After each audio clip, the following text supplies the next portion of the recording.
Okay, okay, guys. So sorry, I look like I was crying.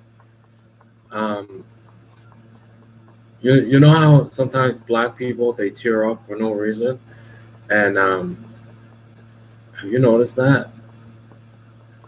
Anyways, I just have a personal anecdote about that.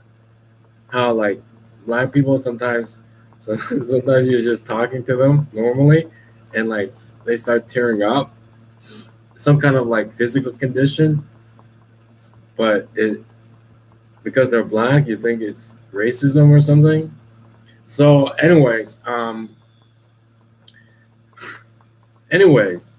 okay. Why should you save your money? How does it help not just yourself, but how does it help the whole situation? To save your money when the global economy is low.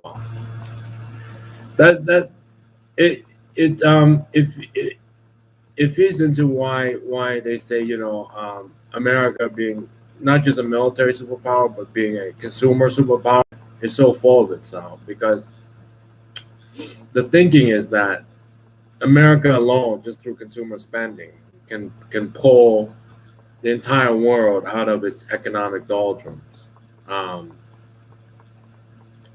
and that's a fallacy.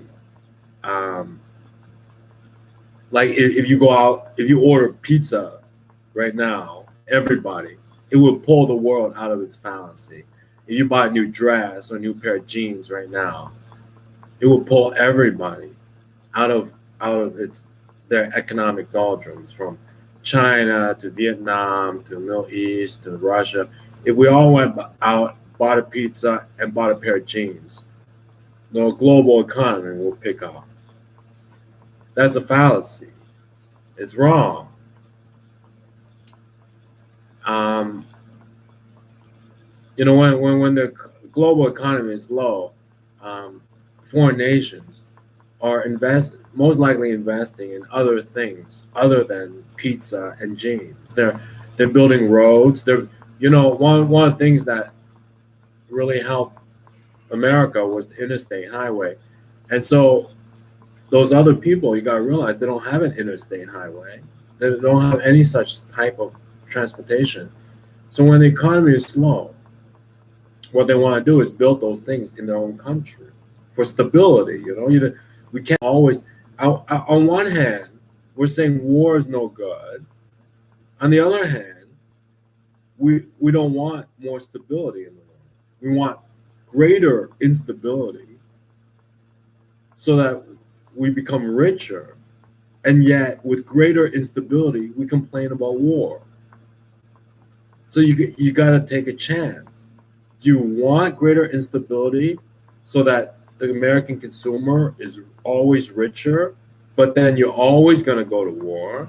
Or do you want greater stability and so that only the good are rich and there's less war? What do you want? It's basically taking a chance on the gospel, right? It's you're either taking a chance with Gordon Gekko or you're taking a chance on the gospel. Gordon Gekko says keep them insecure and keep them less stable, more unstable, less stable. That's what Gordon Gekko would do, so that your kid here in America will be richer, and then we just pretend to hate war, but we will conduct war. Or do you want to be like, you're going to bet on the gospel? Let them build their roads, let them build their bridges, let them be more stable than they are now. Because I am good. I have my education. I am a good person. Good will be rich. And then there will also be less war. That's sort of everybody's complaint about America. You want them to be less stable, yet you complain about war. That you just want human people to bear the brunt like Jesus, who happens to be Caucasian as well. Because the Caucasian race went through this 1,000 years ago with Jesus. He did it for us. Now, you people have to bear the cross just like our lone Caucasian brother. That's America's. That's why that's why terror hates America. I'm saying when the world economy is low, people are not buying jeans and pizza. They're trying to build roads and bridges. And that's why it feels slow if you build refrigerators, if you build SUVs. Because when people build roads and bridges, it doesn't translate into pizza, jeans, refrigerators, and SUVs. It translates into other stuff you don't even see. Very few people see in terms of the whole scope. You know, construction workers, engineers, architects. But if you're working at the mall, you're wondering where all the money went. So how does saving money not just help you but help the whole situation? They need to borrow money to build those major projects. And one of the sources of that money is your savings account. Now your savings account is protected by law, right? Protected by law. So for sure you put your money in the bank, it's protected by law. You get it back.